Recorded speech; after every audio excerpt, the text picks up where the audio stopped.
What's up, guys? Master Gamer here, bringing you some more Dragon Ball information per usual. And I found an interesting article I'd like to share with you guys. It's written by Sean O'Mara, if I'm reading that correctly. If the person that wrote this is reading this, I apologize if I butchered your name in any way, shape, or form. So this is coming from a site known as Zenmerit, if I am reading that correctly, .moe. That's creative right there, Moe, I get that. Anyways, so this is titled The Unappreciated Mechanical Designs of Akira Toriyama. Now, for those of you who don't know, one of the things I like about Toriyama in terms of his drawings, aside from his characters, is I like some of the designs for vehicles and stuff he puts into his world. They are very interesting. I'm not a huge car guy or anything like that, even though I do have a few dream cars that I wouldn't mind having if I ever could get the money. Hashtag YouTube help me make money. I'm joking. Anyways, in all seriousness,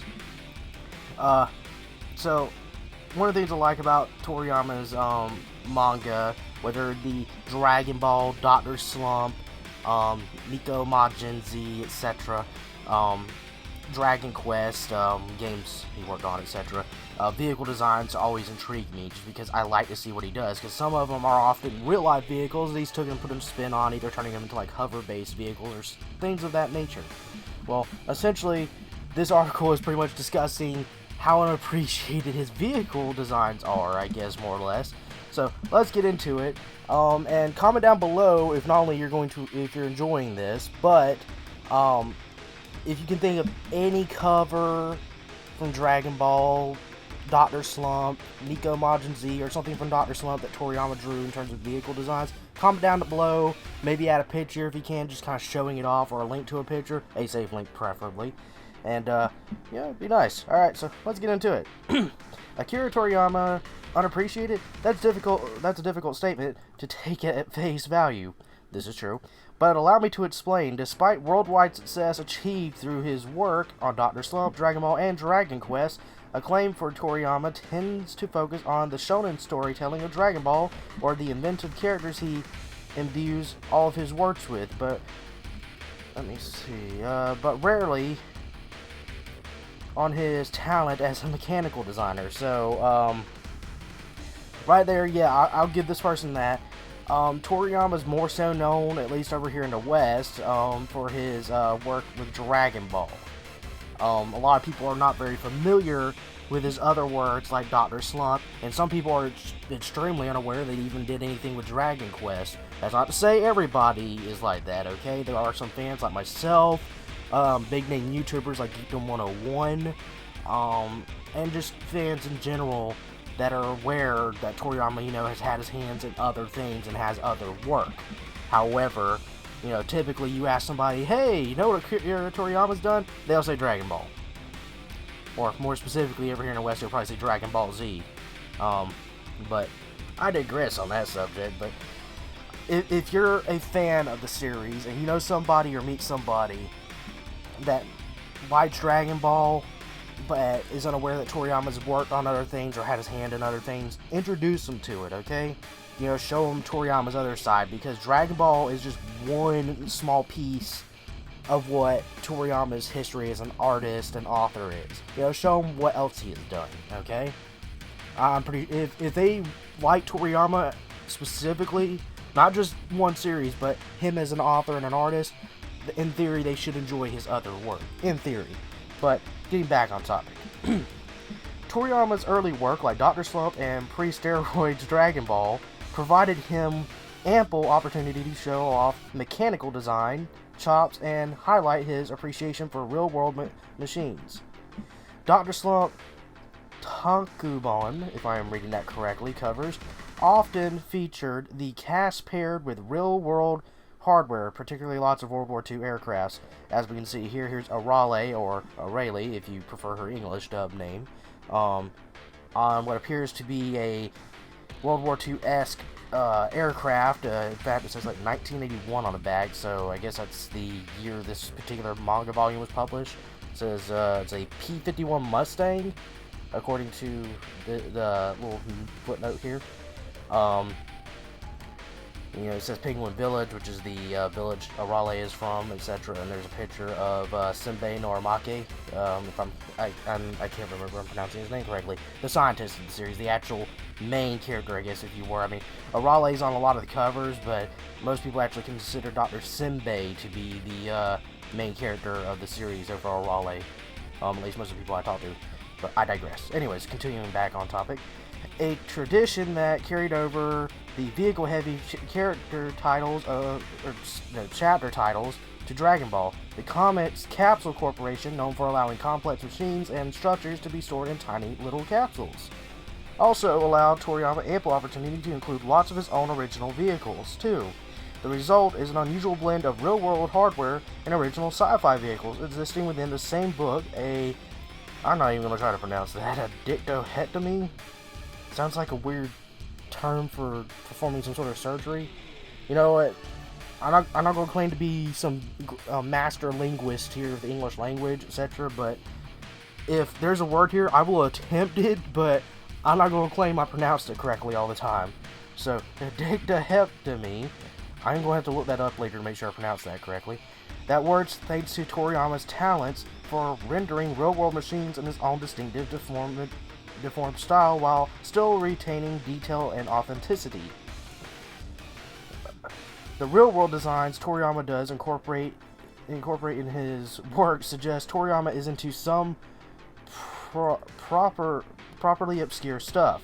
Just to name a few that stick out, an obscure British sports car called the Rylant, if I'm pronouncing that correctly, Scimitar SS1. I hope that was an intentional joke on Toriyama's part. I hope it was. I don't know when this particular thing was published, but SS1, come on.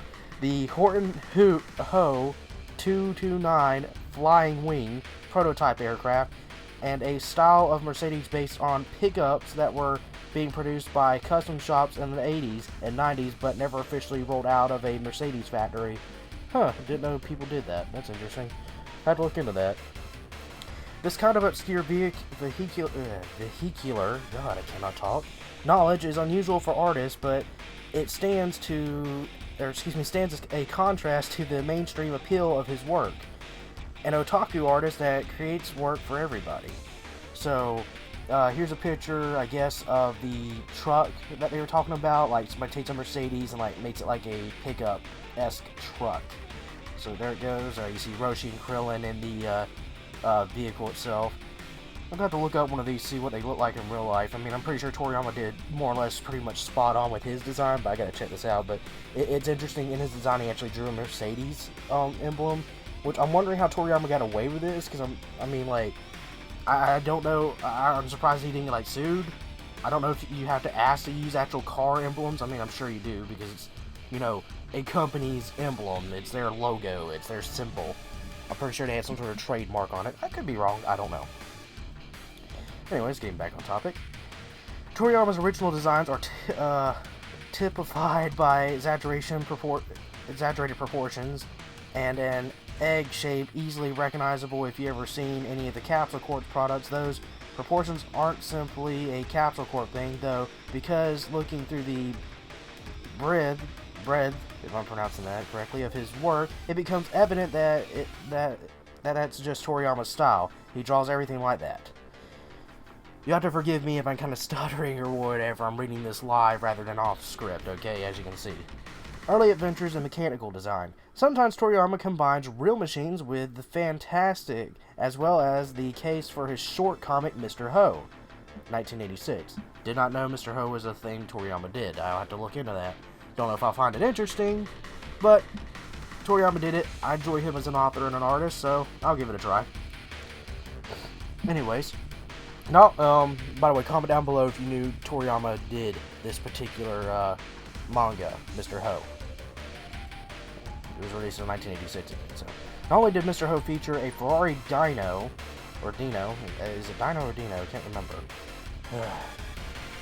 Hover car driven by a couple of anthropomorphic dogs. Usually I can pronounce that correctly. Yet another Toriyama hallmark, thankfully, outside the purview of this article. But the infamous hero drives a Porsche 356 Super Speeder hovercraft. The 356 Super Speeder, which looks a bit like a Svelte Volkswagen Beetle convertible, if I'm pronouncing that correctly, is far from the most famous Porsche ever built, but it's known for being the model of car James Dean raced before trading it in for the car that killed him, a Porsche 550 Spider. Intentional or not, Mr. Ho's 356 meets a similar fate when a pretty girl walking her giant bird distracts him and he runs into a tree. Oh wow, okay. And there's an image from the original comic, or manga. That's Mr. Ho and his vehicle that they were talking about, and the couple they were speaking of in the other vehicle. Okay, if you're looking to trace Toriyama's homegrown Capsule Corp style back to a particular work, it might not be a bad idea to look at the series where the company first appears. No, it wasn't Dragon Ball. The Adventures of Tong Po, which, by the way, I'll be linking a video down below now that this has come up, that Geekdom did discussing that particular series. I highly recommend you watch it. It's one of Toriyama's lesser-known works that you may or may not find interesting. If you're assuming you can find it, that is. I'm sure it's hard to come by on the internet. I'm pretty sure it was never released in the U.S. It was released in 1983. It was a one-shot comic that appeared in Shonen Jump, and along with another one-shot published the same year called Dragon Boy, served as a bit of a trial run for Dragon Ball. Not only does Tong Po feature it's either Tom Poo or Tom Po, I have to go back and check. Features obvious analogs for both Goku and Bulma, but the interplanetary story, God, I can't talk, aliens and capsules that turn into houses and aircraft aircraft should all feel familiar. Toriyama even reused the name Tom Po, or Tom Poo, if I'm pronouncing that correctly yet again, I don't know, years later for a garage kit he designed. But the model connections in Tom Poo don't end there. The story's Bulma analog is named Palmo, if I'm pronouncing your name, I don't know. There's the character, by the way, that's Tom Poo, I believe. You can kind of see where a little bit of Goku came from in terms of this character's appearance. However, obviously, Goku really didn't have any super interest in riding vehicles later. An old man in a tank. Like Katsushiro Otomo, a large part of Toriyama's early work remains unknown to English-speaking fans, as I said earlier. His short comics, particularly those released prior to Dragon Ball, remain unavailable as English-speaking editions, which, personally, I would like it if we could get these over here in America. I would like to buy them, but I don't know if we'll ever get them. Who knows, maybe if y'all write a nicely worded, friendly letter to Viz Media, they may take it into consideration. I don't know if they will, but, maybe kind of butter them up, tell them they look nice, etc. Say that suit they're wearing looks nice. Maybe they'll take us into consideration, guys. Send them a few scantily clad photos. I'm joking, don't do that. Alright, that's my wife, everybody. Anyways. Though many have been released in French and Spanish. One of Toriyama's short manga that is easily accessible in English is Sandland, published in 2000. It's newer than both Mr. Ho or Tom Poo, I'm not sure, but it's one of the most vehicle-centric comics. Sandland is a story about an old war vet and the demon Beelzebub, there I said it right, who team up to search for a source of order in a post-apocalyptic desert. That makes it the closest thing you'll find to Toriyama's take on Mad Max Fury Road, assuming you ignore the fact it was published 15 years prior, of course. I wonder. Maybe it's just pure coincidence. Anyways. If you didn't get what I was trying to do there, folks, I was just making a joke that maybe Mad Max ripped off Sandland. I'm joking, of course. I doubt they read Toriyama's manga. It's possible, but I doubt it. Much of the story in Sandland takes place as the heroes travel in a tank stolen from the army of an evil king. It's an original Toriyama design, but shows obvious real-world influence with a turret that looks like a cross between Soma S35, I'm not sure if I'm reading that correctly, and a AMX-40, both World War II era French tanks, and the treads of an A-15 Crusader, a British tank of similar vintage. The comic's other vehicles would show obvious World War II influences, with transport trucks that look like old Creatons, I'm not sure if I'm reading that correctly, and an off-road car reminiscent of a Kubel wagon, if I'm reading that one correctly. I have never seen that before. Anyways, here's an image of the tank from Sandland that they're discussing. But at least we think all these mechanical designs and illustrations come easy to an artist as accomplished as Toriyama. The Sandland trade paperback begins with the somber author note. This was supposed to be a short, simple manga about an old man and a tank, which I made for my own personal enjoyment. But the tank was harder to draw than I expected, and I stubbornly insisted on drawing it all by myself. So I came to regret ever getting involved with it. But the story was already plotted out to the end, so I couldn't change anything, and I went through hell drawing the whole thing. That's a quote from Toriyama himself when talking about the manga, so there's something interesting. Designer for hire. Outside of his own comics, Toriyama has dabbed in design for work for other projects. His most famous design gig is no doubt Dragon Quest, which I highly recommend you get one of these games if you haven't ever messed with one. I enjoy the Dragon Quest series. I haven't played one in a while, admittedly, but I enjoy it. I've watched Let's Plays of it, and I probably should really get back into it, but which he's been working on since the series began back in 1986. Given the fantasy scope of that series, it's not particularly relevant to what we're talking about, but it's worth mentioning his design work on Squaresoft's Chrono Trigger role-playing game featured a robot character creatively named Robo and a hovercraft transport. Much earlier in his career, Toriyama was a designer for the film Crusher Joe, which was released in 1983. The film employed 12 such great designers and alongside other artists on the cusp of huge success like Otomo and Rumiko Takahashi, if I'm pronouncing those names correctly. I probably butchered them. Toriyama designed a single object that appeared in a lavish film dubbed the Max 310. Toriyama's contribution was Toriyama's contribution was a splendidly space station, or spindly, I'm not sure, space station that appeared in the background of the credits. Okay. Unlike Toriyama's later design work, the Match 310 was much more angular and square, making it difficult to recognize as a Toriyama creation. Part of this may have been a conscious attempt on his part to emulate a style similar to the film's primary designers, Studio New, if I'm pronouncing that one correctly. But in any case, a product of Capsule Corp, Match 310 was not. And I'm guessing that, yeah, this is the Match 310 from the film.